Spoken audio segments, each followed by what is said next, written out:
Ilang motorsiklo at ambulansyang walang dokumento ang nahuling dumaraan sa EDSA busway ngayong umaga. May unang balita live si EJ Gomez. EJ, walang kadala-dala, no?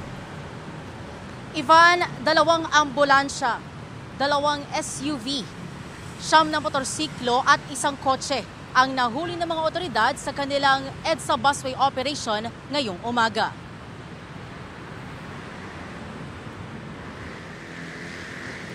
Galing daw sa National Kidney and Transplant Institute sa Quezon City ang walang sakay na ambulansya at patungong Alabang, Muntinlupa.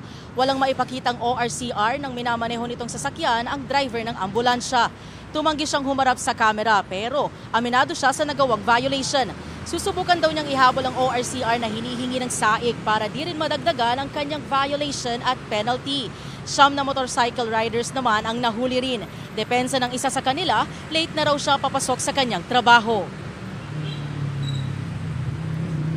Bakit ka napadaan ng busway? Mamadali na sir, malilip na kasi ako.